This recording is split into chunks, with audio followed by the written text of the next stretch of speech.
Depuis le début des 24 heures du Mans, beaucoup d'accidents ont eu lieu, mais un ressort particulièrement par rapport aux autres.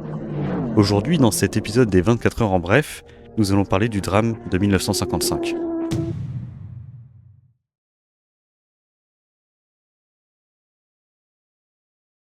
Ce drame, considéré comme l'une des plus grandes, si ce n'est la plus grande catastrophe du sport automobile, a permis une sérieuse avancée dans le domaine de la sécurité pour les prochaines éditions des 24 heures du Mans.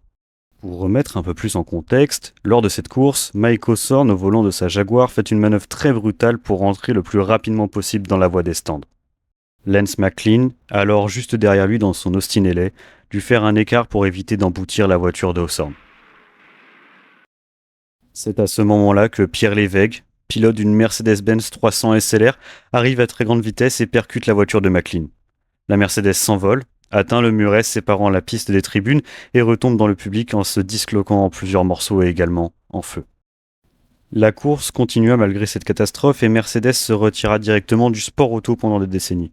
Le bilan humain est catastrophique, près de 80 morts et plus d'une centaine de blessés.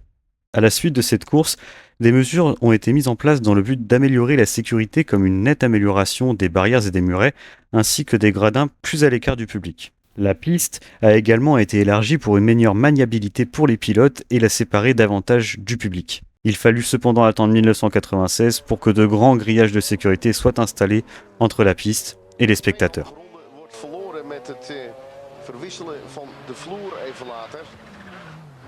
We zien hier de strijd tussen McLaren en Porsche. We hebben het dan natuurlijk over de Porsche startnummer 25.